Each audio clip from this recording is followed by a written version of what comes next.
Amigos, le damos la bienvenida un domingo más, esperando y confiando que se queden con nosotros y disfruten de los temas de esta semana. Los adelantamos en el siguiente sumario. El historiador Julio Jiménez nos descubre aspectos llamativos de la personalidad de uno de los principales referentes de la Iglesia española en el siglo XX, el cardenal Bueno Monreal. Monseñor Rino Fisichella nos comenta algunos aspectos de la nueva evangelización y del recién estrenado Año de la Fe. En estas fechas finales de octubre, mes misionero por excelencia, aún se recogen los ecos de las inauguraciones del Año de la Fe. El día 11 fue el pistoletazo de salida en Roma, y a partir de ahí se presentan actividades centradas en este don compartido por todos los creyentes. En la entrevista con Julio Jiménez abordamos un personaje muy entrañable, el cardenal Bueno Monreal. Su figura cobra relieve y actualidad, entre otras cosas, por su participación en las sesiones del Vaticano II, del que ahora celebramos el 50 aniversario de su inauguración. Hoy está con nosotros en nuestra entrevista Julio Jiménez Blasco, que es autor de la tesis doctoral sobre la primera etapa del cardenal Bueno Monreal hasta la clausura del Vaticano II. Bienvenido a Testigos Hoy. Muchas gracias. Nos encontramos además en un lugar privilegiado porque estamos en el Arzobispado de Sevilla, que fue su casa además durante muchos años. Pues sí, del orden del pontificado de Bueno Monreal duró casi 28 años. Vamos, yo creo que es uno de los más largos después del de San Isidoro. ¿Y cuáles fueron sus razones para elegir este personaje, el cardenal Bueno Monreal, y no otro? La fundamental es que existía un vacío histórico precisamente de este periodo del pontificado de Bueno Monreal, que como he dicho duró del orden de 28 años, y eran muchos autores que demandaban la necesidad de que se hiciese un estudio riguroso y serio de este personaje a lo largo de un periodo tan largo de la historia de España, de Sevilla, de la Iglesia fundamentalmente, y que era desconocido. La biografía que existía hasta este momento era muy escasa. Una reseña, por ejemplo, de José María Javierre, que es precisamente el conocido sacerdote y periodista, que es uno de los que decían que era necesario hacer una tesis doctoral. Y existía también una semblanza de Antonio Montero, el arzobispo, y otra serie de apuntes, pero ninguno de ellos profundizaba lo suficiente en la figura y en la labor del cardenal. Julio, ¿qué tiempo le ha llevado a usted esta investigación? ¿Cuál ha sido su desarrollo? Bueno, yo voy a decirle que al principio yo pensaba hacer una tesis doctoral por un tema socio-religioso, pero el director de la tesis, Leonardo Ruiz, el catedrático del Departamento de Historia Contemporánea, me sugirió hacerlo sobre Bueno Monreal. Y yo comencé a estudiar al personaje y realmente me resultó interesantísimo. Bueno, entonces, lógicamente, el tiempo me ha ocupado bastantes años, varios años, porque es una investigación larga en el sentido, en primer lugar, porque ya hablando de las fuentes, porque el personaje era contemporáneo y entonces los archivos eclesiásticos fundamentalmente ante este personaje muy contemporáneo están cerrados. Entonces era una dificultad importante y tuve que buscar muchos archivos. Concretamente visité del orden de 29 archivos distribuidos no solamente en Sevilla, sino en el resto de España e incluso fuera de España. ¿Y qué se podría decir del perfil humano del cardenal? ¿Ha habido algo que le haya sorprendido? La personalidad del cardenal Bueno Monreal es muy rica, pero hay una cosa que a mí me ha llamado mucho la atención y yo creo que destaca enormemente, y es que yo creo que Bueno Monreal era un verdadero humanista en lo más profundo, en el sentido más profundo y más auténtico de la expresión. Era un hombre que anteponía cualquier circunstancia y lógicamente el hombre estaba por encima de esa circunstancia. es una persona, el cardenal, en el que tenía un sentido muy profundo del servicio a los demás. Es un hombre que era fundamentalmente pastor, es decir, le preocupaba los problemas de sus sacerdotes, de sus religiosos, de sus feligreses, pero lo hacía de una forma con una naturalidad impresionante. Es decir, era un hombre, se podría hablar mucho era un hombre feliz. Tenía más virtudes, sin duda. ¿Usted nos puede comentar alguna? Hay anécdotas en las cuales le preguntaban, pero bueno, ¿usted cuando duerme bien? Y dice, yo sí, yo cojo, cuando voy a mi habitación, me quito el anillo, lo pongo en la mesita de noche y a dormir. Es decir, era un hombre que de una tranquilidad tremenda, porque realmente tenía un sentido de la vida muy evangélico. Es decir, él enseñaba el Evangelio, pero más que enseñar el Evangelio, que también lo hacía, como es lógico, lo sentía. Era un testimonio. Era un hombre, bueno, es que se podían cantidad de virtudes, pero quizás habrá que resaltar también una, y es que aparte de ser un hombre muy cercano, muy comprensivo, muy prudente, que lo demostró esa prudencia, pero era un hombre que vivía la pobreza. Él decía que los sacerdotes solamente tenían dos votos, el de obediencia y el de castidad. Pero él le decía a una de las monjas que le cuidaba que él, además de eso, vivía también la pobreza como el resto de los religiosos. ¿Cuáles cree que fueron los principales acontecimientos de la Iglesia en los que estuvo implicado? Como su pontificado es muy dilatado, lógicamente fueron muchos los acontecimientos, pero ciñéndonos un poco a Sevilla, yo destacaría dos por su importancia. El primero es su llegada a Sevilla. Su llegada a Sevilla, como arzobispo coadjutor, para sustituir en el gobierno de la diócesis al cardenal Segura. Eso la circunstancia fue un hecho, pues yo diría que insólito y desconocido, sin antecedentes conocidos. Un hecho en el cual tenía que venir a sustituir a un cardenal que estaba en pleno ejercicio del gobierno de la diócesis, que además el cardenal Segura no aceptaba y además se oponía, y que para el Papa Pío XII, fue realmente una decisión de las más problemáticas en relación con la Iglesia española, como es lógico, ¿no? Eso fue uno de los acontecimientos más importantes. El otro fue el Vaticano II, el Concilio Vaticano II. El Concilio Vaticano II realmente para la Iglesia en general fue un acontecimiento importantísimo, pero para Bueno Monreal también, para Sevilla también y para la Iglesia española también. ¿Qué realizaciones de la Archidiócesis de Sevilla sobresalen en su mandato? Yo destacaría dos que además están en su directriz, en sus líneas fundamentales de actuación. La primera que yo destacaría fue la solución del problema de la escasez de vivienda en Sevilla. Fíjese, desde el año 1954 hasta el 77 se construyeron más de 12.000 viviendas.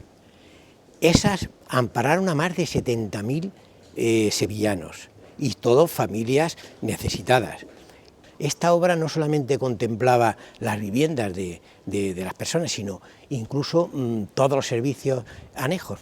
Iglesias, se construyeron muchas iglesias, centros cívicos, guarderías, en fin, una multitud de cosas. Y después, otro que yo sí quiero resaltar, porque era una obra muy querida de Bueno Monreal, que fue el Colegio Seminario Menor de Pilas. A lo largo de su vigencia se formaron del orden de 1.000 personas. La mayoría de ellos no llegaron a ser sacerdotes, pero todos ahora mismo se reúnen periódicamente y todos están muy satisfechos y agradecidos al cardenal por la formación que adquirieron. ¿Y sus relaciones con la autoridad civil cómo eran? ¿Cómo nos contaría que se relacionaba, ¿no? En general, hay mucha gente que dice que Bueno Monreal fue un franquista, y yo en la tesis trato de mostrar que no lo fue. Fue un hombre de su tiempo, un obispo de su tiempo, era un fiel servidor de la Iglesia, y la Iglesia en aquel momento, no la Iglesia española, sino la Iglesia de Roma, admitió al régimen franquista. Pero él era independiente y lo demostró en todo momento. Y fue un hombre que tuvo un papel importantísimo en las relaciones Iglesia-Estado. ¿Cómo nos podría resumir su idea sobre la Iglesia ante un acontecimiento como el Vaticano II? Para él fue una transformación grande, porque el Concilio Vaticano, de hecho, fue una gran transformación para la Iglesia. Entonces, Bueno Monreal intervino en el Concilio Vaticano II, en muchísimas de las sesiones conciliares, pero hubo una muy especial, y es cuando lo que es referente a la imagen de la Iglesia como pueblo de Dios. Bueno Monreal tuvo una intervención en defensa de los laicos que realmente fue un comentario unánime y general de todos los medios de comunicación, y obtuvo el agradecimiento de todos los laicos. Defendía a los laicos, porque pensaba que la Iglesia, los laicos, tenían una función importantísima dentro de la Iglesia. Estaríamos horas, Julio, seguramente hablando sobre el cardenal Bueno Monreal, pero para terminar, ¿qué es lo que le ha enamorado de él? ¿Qué nos diría? Su humanidad. Era un hombre humano 100%, pero indiscutiblemente era un gran obispo, Es decir, yo he ido un poco hablando de las cosas un poco más externas, ¿no? Más materiales, pero era un hombre muy espiritual también. Muchísimas gracias. Amigos, el Año de la Fe está sirviendo en toda la Iglesia como ocasión excepcional de llamar a la conversión para confesar, celebrar y testificar más vivamente esa misma fe. Es el mensaje lanzado desde Roma por Monseñor Fisichella, presidente del Pontificio Consejo para la Nueva Evangelización, y ampliarlo después en cada diócesis. Aquí lo dejamos con este reportaje, no sin antes recordarles que tenemos una nueva cita el próximo domingo. No nos falten, sean muy felices. El Año de la Fe, proclamado por el Papa Benedicto XVI, dio comienzo en Roma el 11 de octubre, coincidiendo con el 50 aniversario de la apertura del Concilio Vaticano II y el 20 aniversario de la promulgación del Catecismo de la Iglesia Católica. En todas las diócesis se está dando a conocer la programación de actos con motivo de dicha celebración. La Iglesia invita a todos los creyentes a un mayor compromiso para revitalizar la fe, siendo uno de los objetivos hacer del credo la oración cotidiana. Este acontecimiento quiere ser ante todo, esta celebración quiere ser ante todo un acontecimiento de gracia, una verdadera Pascua, un paso del Señor junto a su Iglesia, junto a nuestras comunidades diocesanas, para refrescarlas, para renovarlas, para convertirlas en una palabra. Quiere ser también un acontecimiento que nos ayude a todos a renovar nuestra fe. Se nos pide volver a profesar los contenidos íntegros del credo apostólico. Se nos pide volver al credo contenido y explicitado en el Catecismo de la Iglesia Católica, que deberá ser el documento de referencia a lo largo de este año. El Año de la Fe concluirá el 24 de noviembre de 2013, en la solemnidad de Cristo, Rey del Universo. El Año de la Fe es una posibilidad para todos los cristianos, por la Iglesia en el mundo, para confirmar su fe y por conocer también de una manera muy madura los contenidos de la fe. Claro que estamos con un proyecto pastoral, un proyecto que tiene a hacer de la nueva evangelización el camino de la Iglesia, especialmente frente de la crisis, de los problemas que están en la sociedad de hoy, una sociedad que aparece muy secularizada, una sociedad que tiene quasi un medio de Dios, no está más en una conocencia de Dios como en el pasado. Estamos frente a una generación que no conoce, malauguradamente no conoce los contenidos fundamentales de la fe. Y por eso en esta sociedad el anuncio del Evangelio con un lenguaje nuevo, con entusiasmo nuevo, creo que es capacidad para la Iglesia y para los creyentes de estar en el mundo de hoy de una manera significativa. ¿Quién transmite la fe? Bueno, antes de todo es la Iglesia que transmite la fe, porque la Iglesia es el primer sujeto que cree en el Señor y que anuncia la novedad del Evangelio, es decir, Jesús es resucitado y nosotros somos testigos de la resurrección del Señor. Pero en primer lugar está la familia. La familia es el centro de la transmisión de la fe. No se puede pensar a una transmisión de generación en generación de la fe sin una centralidad misma de la familia. Pero también la institución. Yo creo que estamos en un momento muy importante a nivel cultural y a nivel de una participación en la responsabilidad de la transmisión de valores. Y entre los valores está también la capacidad de creer, está también la fe.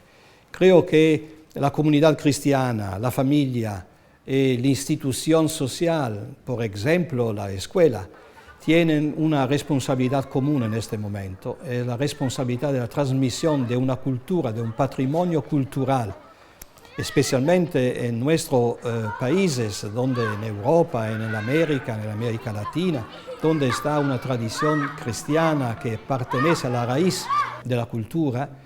Esta responsabilidad pertenece no solo a la Iglesia, sino también a todos nosotros. Tenemos que anunciar y transmitir el Evangelio. Es la misión que tenemos nosotros, pastores, pero también es la misión que pertenece a todos los bautizados. De otro lado, tenemos que el Evangelio no puede ser una palabra abstracta. El Evangelio es un encuentro con Cristo resucitado. Y el reto de hoy es aquello de mostrar con credibilidad la presencia de Cristo entre nosotros. Y por eso una comunidad tiene que ser una comunidad viva, una comunidad que puede ser creíble porque transmite con su vida el amor y la alegría de la fe. El año de la fe quiere que sea un encuentro nuevo con el Señor. Tiene que ser un encuentro personal con sí mismo, porque a mí me parece que el gran problema de hoy es la capacidad del hombre de hoy de reflexionar sobre sí mismo, de se cuestionar sobre las mayores cuestiones que pertenecen al hombre como tal, ayer, hoy y en el futuro. Es decir, ¿quién soy yo? ¿Qué es el sentido de mi vida? ¿Qué es el sentido del amor? ¿Por qué el sufrimiento? ¿Está una vida después de esta vida? Son las cuestiones que pertenecen al hombre como tal. Y sin la fe yo creo que no está una respuesta definitiva, no está una respuesta que puede realmente dar acontecimiento al desiderio y al deseo del hombre.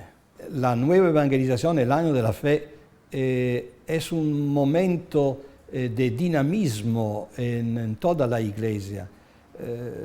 Yo puedo testimoniar que está un entusiasmo grande en toda la Iglesia. Están movimientos, asociaciones, comunidades cristianas que están dinámicamente en tensión para la preparación del año de la fe, haciendo nueva evangelización. En un momento de crisis como la crisis que vivimos, de mantener fuerte el sentido de la esperanza, porque tenemos que mirar al futuro con esperanza, una esperanza que es certeza, que está por todos nosotros, está un momento de alegría que va a venir.